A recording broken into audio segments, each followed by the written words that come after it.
I'm Andy, and this is my business, Bedrok. I set it up 9 years ago, so I'm an entrepreneur, much like many of you are. Anybody already got their own business? Put their hand up.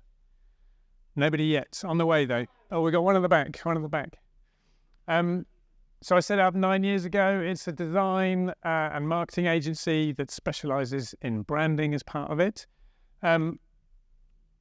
Over these last 9 years, we've worked with quite a few different companies. We started off specialising in retail. We've kind of broadened out over that. So John Lewis, B&Q, Wagamama's, Hobbycraft are kind of some regulars. And then now we're kind of breaking into the comedy market as well. So we kind of do a lot of their advertising. So Facebook advertising, if they're doing a show or something like that nearby, Instagram and Facebook, we just sort of hammer their sort of anybody who seems remotely interested in comedy will probably get landed with one of their ads to sell their tickets, because that's pretty much where they sell all of their tickets, through social media.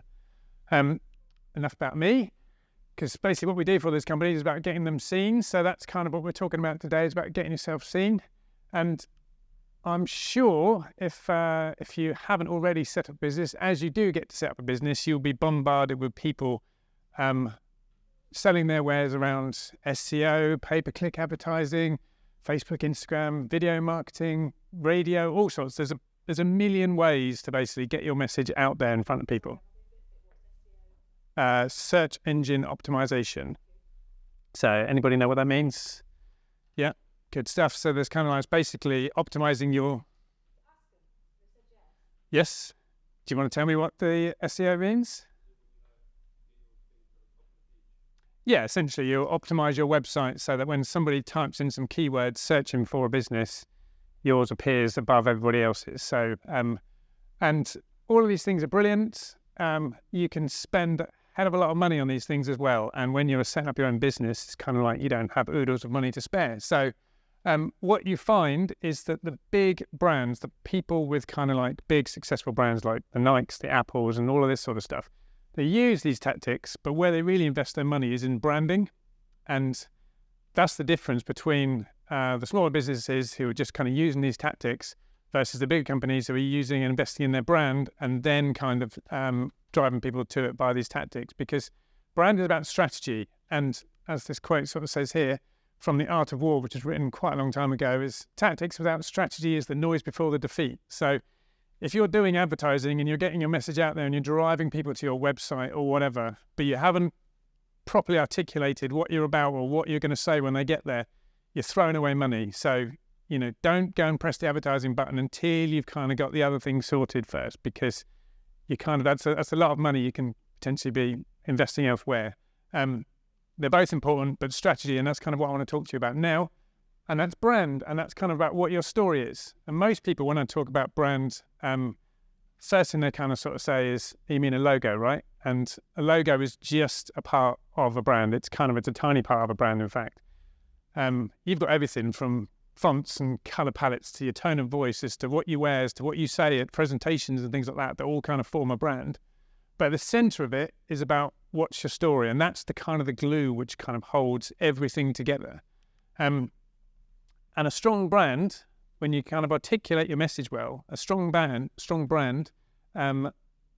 does one very good thing, and that's kind of, it makes your brand more profitable. So the stronger the brand, the more profitable it is. I'm going to use this example around water to explain this. So you can go 30 whatever days without eating and still survive. You can go just a few days, maybe 4, 5, 6 days without hydration before you pop off and die, because that's how important, hydration is. Right now, you can wander into Asda and you can buy a bottle of water, nice Eden Falls water from I think it's the Scottish Highlands or something like that, this kind of, filtered spring water, and basically it's about 20p a litre. Right next to it, on the shelf next to it, you can buy this stuff, Fuji. This is filtered through the volcanic mountains of Fiji, so this is kind of for thousands of years, and it's got all these lovely minerals and everything in it, which is, according to the marketeers, brilliant. It's going to help you, hydrate better and all the rest of it. Does it do a better job? I'm no doctor, I'm not sure, but it's 10 times the price of the other one. So does it keep you alive? Absolutely. It does exactly the same job. Does it do a better job? I'll leave that up to you to decide. Take that to the crazy extreme, and then go back a year or so, when Prime was kind of absolutely going nuts and it sold out, people were rumoured to be spending £100 per bottle of Prime, which is absolute insanity, but that works out at £200 per litre. So that is 1,000 times more expensive than the one on the left, but it still does the same thing. And this is the point, kind of like, I mean, I don't necessarily get on board with the brand of Prime, but they've done a very good job of kind of marketing themselves and getting out there, and what they've done is they create value, and creating value makes something desirable, and that's kind of ultimately what you want as a brand. That's the kind of the brand mecca. You want people to come looking for you rather than do those Facebook and marketing tactics of kind of putting your message out there to interrupt their feed to say, hey, buy this. You want people to actually go looking for you in the first place, and that's about creating value. So how do you create value as a business? That's what we all really want.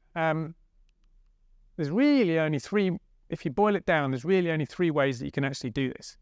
The first one is be the lowest price. I don't mean low prices, I mean lowest price in the market.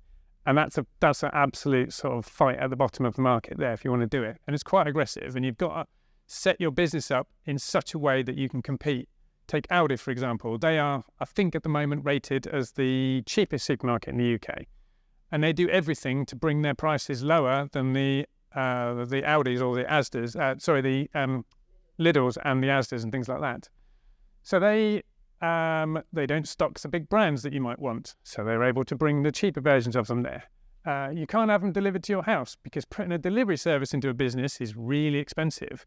So to pay for that, their products end up getting, the price gets put onto the products to be able to pay for that delivery service. So their business is set up to be the lowest price, and you've kind of got to be pretty ruthless if you're going to do that. Next one, people are bloody lazy. We are, as a human race, we are really, really lazy. So if you can make it simpler and easier for people, that's the kind of the ultimate way of kind of getting people to sort of purchase your products. And Amazon is the king of this. They're cheap. They're not the cheapest. You can go elsewhere and you can probably find the stuff on there cheaper than you can on Amazon by a little bit. However, they've made it so easy. You can have it delivered to your house tomorrow after just, one-click purchase on the rest of it. You can even have it delivered in the next hour in some places. So, and if you want to return it, no problem. We'll give you your money back instantly. It's kind of like they've made it so ridiculously easy. Funnily enough, now overtaking the world, and Jeff Bezos is one of the richest, if not the richest man in the world. I can't remember who's topped the bill at the moment, but that's how he has made it just so ridiculously easy for people. He's kind of played on the fact that we are lazy. And when you're designing websites and things like that, just think about that. Every single step that you put in a website, every additional button or additional click, you're kind of further away from a purchase. They've made one-click purchase on Amazon, so kind of that's how easy you kind of need to kind of be chasing. And the last one is what I want to focus on today, is being different or better or the best. So we'll talk about best first. Best is something like Apple. They make, does the Apple products work better than the PC products? Probably not. But they are, encased in perfectly milled, beautiful aluminium cases. They look absolutely amazing. It's kind of like, it's a real luxury item. And that's kind of what you're paying for. And same with Rolls-Royce, leather seats, walnut dash. The door, they spend so much money on the sound of the door as it closes because they want it to sound premium and opulent. And so that's kind of what you're buying into. You're buying the best product in that sort of category. But what I really want to focus on is being different. And that's kind of where most of us will operate. And the one I quite like is Patagonia. Anybody know Patagonia? Hands up, anybody knows Patagonia?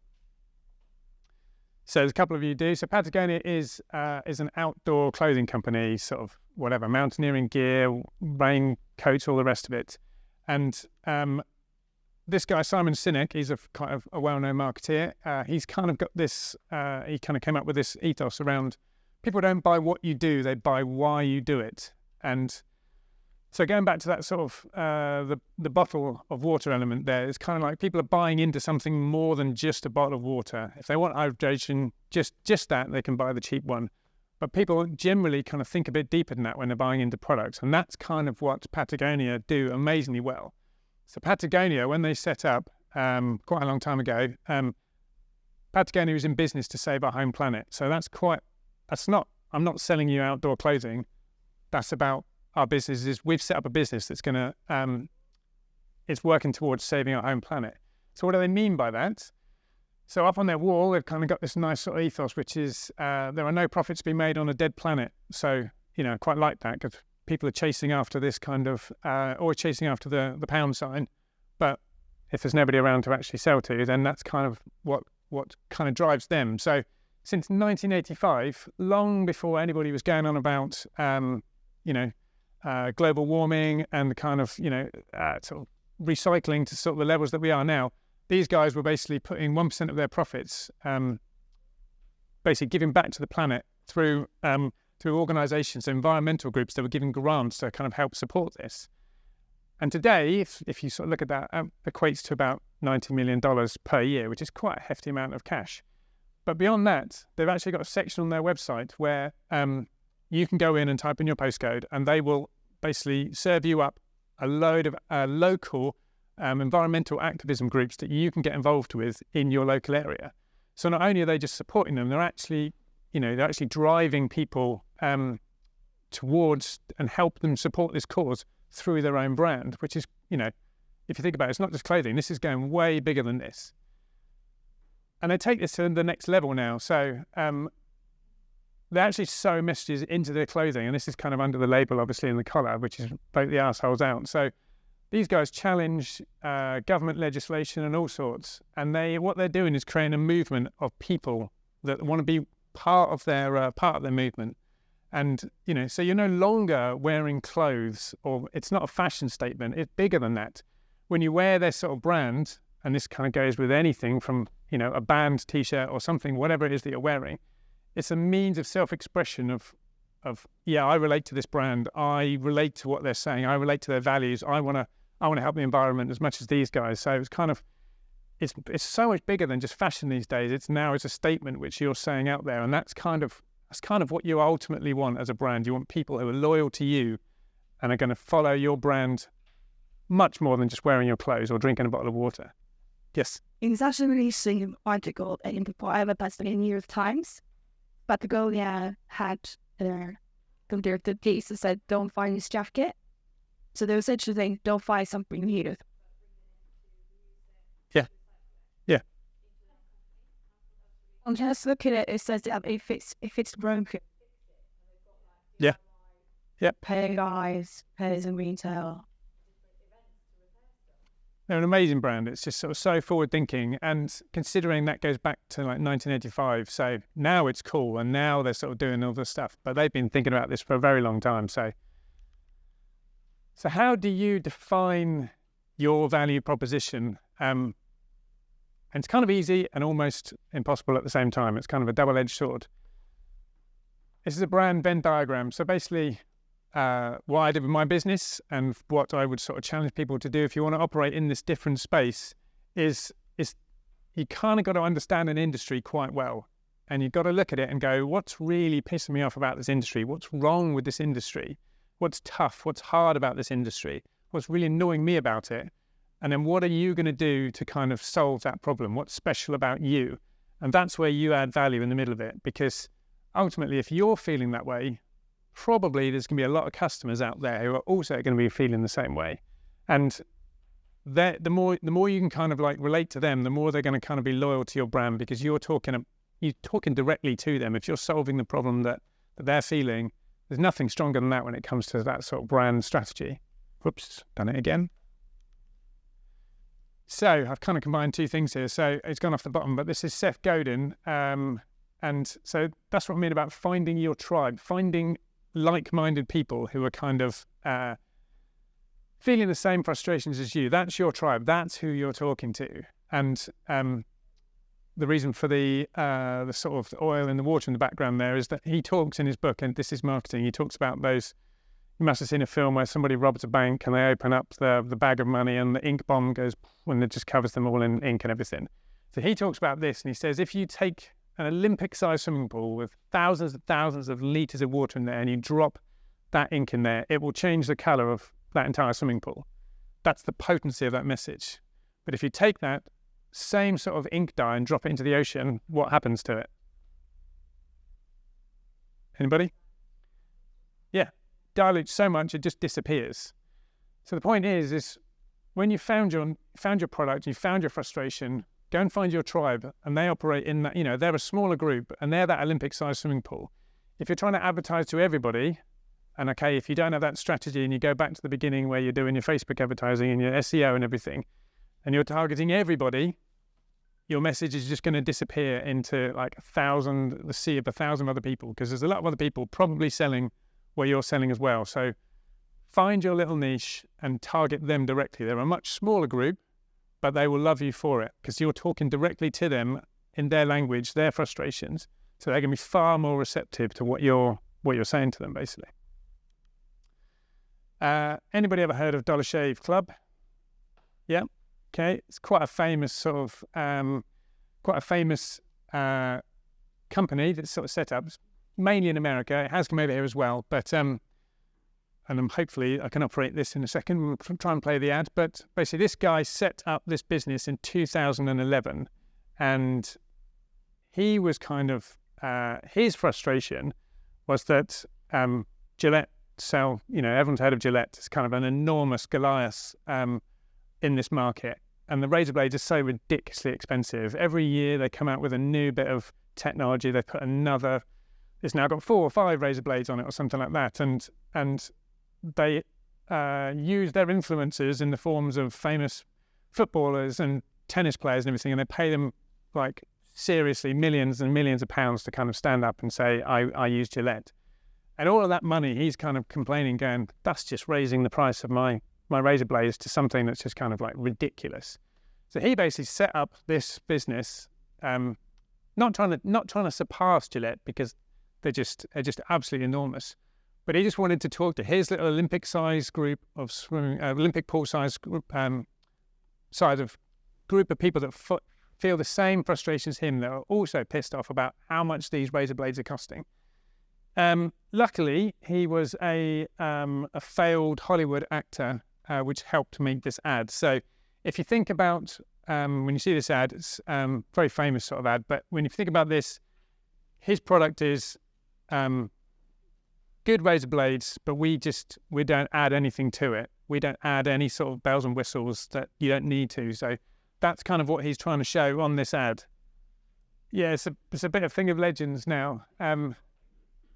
So he made that in 2011, that company, and he sold it in, I think it was 2016 or something like that. Anybody want to guess how much he sold his business for?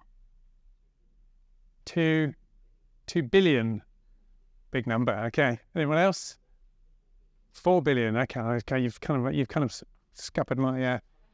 He sold it for 1 billion. So it wasn't 2 billion or 4 billion, but still a billion. So that's, considering he found his little niche, he found his little pocket, and he spoke directly to them, and he shared his frustration. And there's all those people going, oh, I feel the exact same frustration. And those are the people who bought into his brand, and those are the people who continue to buy into his brand.